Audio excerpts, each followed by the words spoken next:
الحمد لله نحمده ونستعينه ونستغفره ونؤمن به ونتوكل عليه ونعوذ بالله من شرور أنفسنا ومن سيئات أعمالنا من يهده الله فلا مضل له ومن يضلله فلا هادي له ونشهد أن لا إله إلا الله وحده لا شريك له ونشهد أن سيدنا ومولانا محمدًا عبده ورسوله صلى الله عليه وعلى آله وأصحابه وبارك وسلم تسليما كثيرا كثيرا. أما بعد فأعوذ بالله من الشيطان الرجيم. بسم الله الرحمن الرحيم.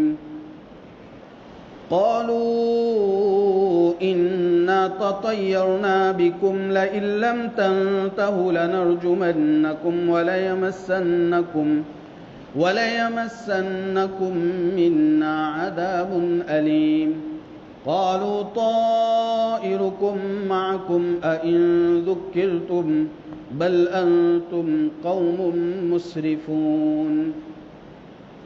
وقال النبي صلى الله عليه وسلم لا عدوى ولا طيرة ولا هامة ولا سفر أو كما قال عليه الصلاة والسلام.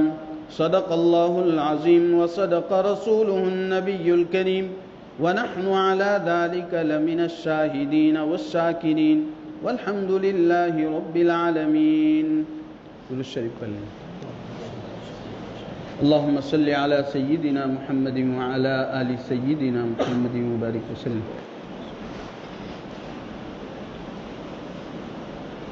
معزز میرے دینی بھائیوں، رب تبارک و تعالی نے قرآن مقدس میں دو طرح کے احکام بیان فرمائے ہیں.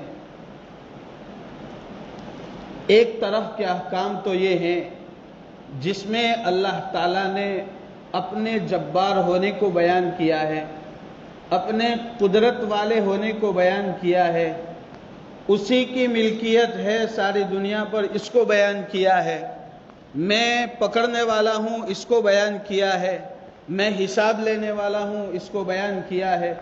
اور دوسری جانب اللہ رب العزت نے اپنی رحمت کو بیان کیا ہے کہ میں کتنا رحم والا ہوں، میں کتنی رحمت کرنے والا ہوں، میں کتنا مہربان ہوں. دونوں قسم کے احکامات اللہ رب العزت نے بیان فرمائے ہیں تاکہ بندہ صرف ڈر کر زندگی نہ گزارے، اور رحمت کو اس لیے بیان فرمایا کہ تاکہ بندہ صرف ڈر کر زندگی نہ گزارے، اور اپنے جبار ہونے کو اس لیے بیان فرمایا تاکہ بندہ بے فکر نہ ہو جائے اور نڈر نہ ہو جائے. اللہ رب العزت نے یہ دو قسم کے احکامات بیان فرمائے ہیں. اور ہم دنیا میں دیکھتے ہیں بچوں کی تربیت کے متعلق بھی نفسیاتی تربیت، جس کو سائیکولوجی کہتے ہیں، اللہ رب سائیکولوجی بھی ہمیں یہ سکھاتی ہے کہ بچوں کو صرف ڈرایا نہ جائے. اگر آپ اس کو صرف ڈراتے رہیں گے، بلی آئی، کتا آیا، یہ آیا، وہ آیا، بندر آیا، بندر سے ڈرائیں گے، کتے سے ڈرائیں گے، بھوت آیا، اس سے ڈراتے ہی رہیں گے، صرف ڈرانا ہی ڈرانا آپ کی طرف سے ہوگا، تو وہ بچہ بزدل بن جائے گا، ڈرپوک بن جائے گا، اور وہ پھر چھپکلی کو دیکھ کر بھی بھاگنا شروع کر دے گا. اس کے اندر ایک قسم کا ڈر پیدا ہو جائے گا. اور اگر آپ اس کو صرف چھوڑے رہیں گے، کچھ نہیں کہیں گے، اس کو کچھ نہیں سمجھائیں گے، تو وہ بچہ دھیرے دھیرے دھیرے دل کا سخت ہو جائے گا. بڑوں کا لحاظ اس کے پاس نہیں رہیں گے، اچھے اخلاق اس کے پاس نہیں رہیں گے. یہ عالم ہے، یہ حافظ ہے، یہ قاری ہے، یہ ابا ہے، یہ دادا ہے، یہ ہمارے محلے کے بڑے ہیں، ان کے اخلاق ان کا رسپیکٹ بچوں کے پاس نہیں رہے گا، وہ دھیرے دھیرے دھیرے ہٹلر کی طرح ہو جائے گا اور اس کا نام ہٹلر کے فہرست میں آ جائے گا۔ اس لیے سائیکولوجی بھی ہمیں یہ سکھاتی ہے کہ بچوں کو دونوں طرح رکھا جائے، اس کو بھی محبت سے سمجھایا بھی جائے اور اس کو ڈرایا اور دھمکایا بھی جائے، دونوں طرح سے اس سے کام لیا جائے۔ ہمارے معاشرے کا یہ عالمیہ ہے اور یہ مصیبت ہے اور یہ تکلیف ہے کہ سمجھانے والے ڈرانے والے اتنا ڈراتے ہیں کہ بچہ جوان ہو جاتا ہے، باپ اس سے بات کرنے کے لیے تیار نہیں ہوتا، اور کوئی اگر کہتا ہے کہ ارے بچوں سے بات نہیں کرتے، میں بچوں سے بات کروں گا تو ان کے دل سے میرا ڈر ختم ہو جائے گا، یہ صحیح نہیں ہے۔ اور کچھ نہ کہنے والے اتنے لاپرواہ ہوتے ہیں کہ اس کے سامنے مولانا کو گالی بھی دے دیتا ہے، پھر بھی باپ بچے کو کچھ نہیں کہتا ہے۔ دونوں قسم سمجھائی ہے۔ خیر، اللہ تعالی ہمیں دونوں قسم کے احکامات بتا کر یہ سمجھانا چاہ رہے ہیں اور یہ ہمیں ایک درمیانی زندگی ہمارے اندر آ جائے کہ انسان صرف ڈر کر زندگی نہ گزارے اور صرف انسان نڈر بھی نہ ہو جائے، بے خوف بھی نہ ہو جائے۔ یہ اللہ تعالیٰ نے قرآن مقدس میں اس دو قسم کے احکامات بیان فرمائے ہیں۔ اگر انسان اللہ کے ساتھ جڑ جاتا ہے، اللہ کی مان کر چلتا ہے، جو اللہ سے ڈرتا ہے، اللہ تعالیٰ ساری دنیا کے ڈر سے اس کو بے خوف کر دیتا ہے، اس کے اندر دنیا کی کسی قسم کا خوف باقی نہیں رہتا ہے۔ وہ سجدہ جسے تو گراں سمجھتا ہے، نماز اللہ کی عبادت، وہ سجدہ جسے تو گراں سمجھتا ہے وہ تجھے دیتا ہے 1000 سجدوں سے نجات۔ اگر تو اللہ کے سامنے جھکنے والا بن جائے، تو نمازی بن جائے، تو اللہ سے ڈرنے والا بن جائے، دنیا کی کسی طاقت کے سامنے تجھے جھکنے کی اور ڈرنے کی ضرورت نہیں رہتی۔ اگر تو بے فکر رہ کر اللہ سے غداری کر کے زندگی گزار رہا ہے تو پھر ساری دنیا تجھے ڈراتی ہے، تجھے بھوت بھی ڈراتا ہے، تجھے جن بھی ڈراتا ہے، اور ساری دنیا کے ڈر تیرے دل کے اندر، تیری زندگی کے اندر پیدا ہو جاتے ہیں۔ تو اللہ تعالیٰ ہمیں یہ سمجھانا چاہ رہے ہیں کہ انسان ایک معتدل اور درمیانی زندگی گزارے۔ اصل میں میرا موضوع یہ ہے کہ یہ سفر کا مہینہ، آج 28 سفر ہے، سفر کا مہینہ ختم ہونے کو ہے۔ مجھے اصل میں نے یہ موضوع کیوں دیکھا، اس کے اوپر میں نے کیوں کتابیں اٹھائی۔ میں ایک مرتبہ راستے سے چل رہا تھا، ایک صاحب نے پوچھا کہ مولانا سفر کا مہینہ کب شروع ہو رہا ہے؟ سفر کا مہینہ کب شروع ہو رہا ہے؟ میرے ذہن میں اس وقت تاریخ نہیں تھی۔ میں نے کہا بعد میں مسجد جا کے آؤں گا، اس وقت بتاؤں گا۔ دھیرے دھیرے پھر دوسری مرتبہ پوچھا مولانا سفر کا مہینہ کب شروع ہو رہا ہے؟ پھر میں نے اس کو پوچھا کہ صاحب آپ سفر کا مہینہ پوچھ رہے ہیں، مجھے آپ تو ہر مہینے مل رہے ہیں، روزانہ آپ کی ملاقات ہوتی ہے، صرف آپ سفر کے متعلق پوچھ رہے ہیں؟ میں کہنے لگے کہ اصل میں ہے یہ کہ سفر کے مہینے میں اللہ کی طرف سے بلائیں نازل ہوتی ہے، آسمان سے بلائیں نازل ہوتی ہے اور مصیبتیں نازل ہوتی ہے۔ ہم تو پہلی سفر کو صدقہ نکال دیتے ہیں تو پورا مہینہ ہماری حفاظت رہتی ہے۔ میں نے کہا بھائی اس کے اوپر دیکھنا چاہیے شریعت ہمیں کیا کہتی ہے، اس لیے ہم نے اس مضمون کو اختیار کیا کہ لوگوں کے سامنے یہ بات آئے۔ اللہ نے ہمیں یہ بات سمجھا دی ہے، آپ کو گھبرانے کی اور تکلیف میں رہنے کی کوئی ضرورت نہیں ہے۔ یہ دنیا ہم نے بنائی ہے، دنیا کے درختوں کا ایک بھی پتا ہماری اجازت کے بغیر حرکت نہیں کرتا ہے، سمندر کا ایک بھی قطرہ اور دنیا کا ایک بھی ذرہ ہماری اجازت کے بغیر حرکت نہیں کرتا ہے۔ ملکیت ہماری ہے۔ اللہ نے قرآن میں کہا ہے الا لہ الخلق والامر، یہ دنیا ساری کی ساری اللہ کی مخلوق ہے اور حکم بھی اسی کا چلتا ہے، اس میں کسی کی اجارہ داری نہیں ہے۔ اللہ فرماتے ہیں ان اللہ علی کل شیء قدیر، اللہ تعالی ہر چیز پر قادر ہے۔ اللہ نے ہمیں کہہ دیا ہے وتعز من تشاء وتذل من تشاء، عزت بھی میں دیتا ہوں، ذلت بھی میں دیتا ہوں، ہر چیز میرے قبضے قدرت میں ہے۔ آپ کو کسی چیز سے بھی گھبرانے کی ضرورت اور تکلیف میں پڑنے کی ضرورت نہیں ہے۔ صحابہ کرام رضوان اللہ تعالی علیہم اجمعین بھی مشرکین اور کفار میں سے صحابہ بنے تھے، ان کے درمیان بھی شرک اور کفر بڑا ہوا تھا۔ اللہ کے رسول صلی اللہ علیہ وسلم نے ان کے اوپر محنت کی اور ایمان کو ان کے اندر بالکل مضبوط کر دیا اور ان کے پیچھے ایمان کی محنت کی، صرف ایک اللہ سے ڈرنے کی تعلیم دی۔ ان کے درمیان بھی یہ چیزیں ہوا کرتی تھی۔ کفار اور مشرکین کا ایک عقیدہ تھا کہ